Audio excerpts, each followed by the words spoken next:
Diagram के अंदर बताया गया है।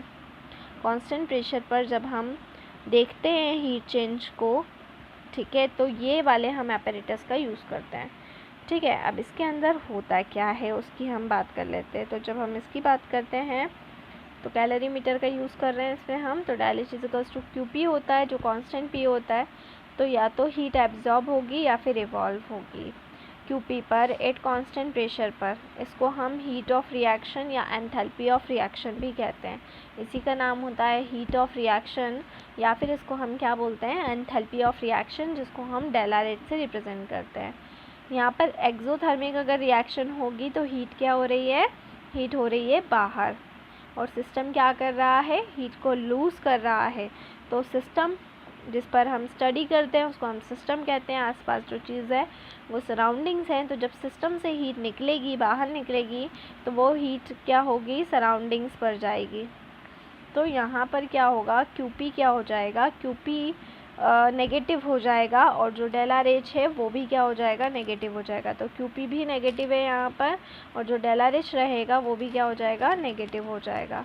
इसी तरीके से अगर हम एंडोथर्मिक रिएक्शन की बात करें तो एंडोथर्मिक रिएक्शन के अंदर क्या होता है, एंडोथर्मिक रिएक्शन के अंदर भी हीट क्या होती है, हीट होती है एब्जॉर्ब। जब हम एंडोथर्मिक रिएक्शन की बात करते हैं तो हीट का एब्जॉर्प्शन होता है, ठीक है। और जब हीट का एब्जॉर्प्शन होगा तो QP क्या हो जाएगा, QP हो जाएगा पॉजिटिव। QP की वैल्यू क्या हो जाएगी, पॉजिटिव हो जाएगी, और ΔRH क्या हो जाएगा, ΔRH भी पॉजिटिव हो जाएगा। तो इस तरीके से हम देखते हैं, जैसे कि डायग्राम दिया हुआ है, कैलोरीमीटर है, इसके अंदर आप देख सकते हैं ये एक थर्मामीटर हमने लगाया है टेम्परेचर के लिए।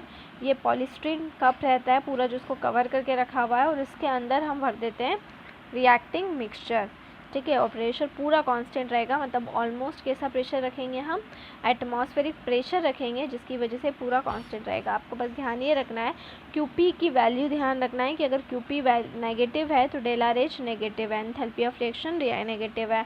इसी तरीके से अगर एंडोथर्मिक रिएक्शन है, हीट अगर एब्जॉर्ब्ड होगी तो QP पॉजिटिव हो जाएगा और ΔRH भी पॉजिटिव हो जाएगा। तो एक्सोथर्मिक मतलब हीट का बाहर निकलना, एंडोथर्मिक हीट का एब्जॉर्ब होना।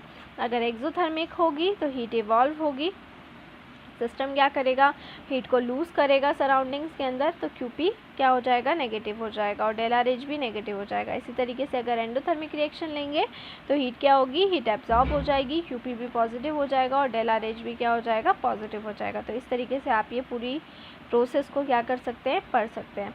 उसके बाद में हम नेक्स्ट प्रॉब्लम पढ़ेंगे। अगली प्रॉब्लम हमारी रहेगी 6.6, और इस प्रॉब्लम को हम पूरा डिटेल में क्या करने वाले हैं, सॉल्व करने वाले हैं, जिससे हमें आगे का पूरा कंप्लीट आइडिया मिल जाएगा। तो ये डैलिश मेज़रमेंट था, और इसके पहले जो हमने पढ़ा था वो कौन सा मेज़रमेंट था, वो वैल्यू मेज़रमेंट था। तो ये हमने कैलोरीमेट्री मेथड, जो कि बहुत इंपॉर्टेंट मेथड है, एग्ज़ाम में पूछी जाती है, तो उसको स्टडी किया है।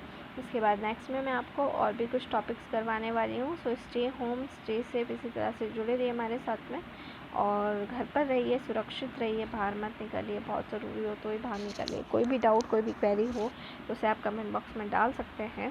स्टे होम, स्टे सेफ, घर पर रहें, सुरक्षित रहें। Thank you so much.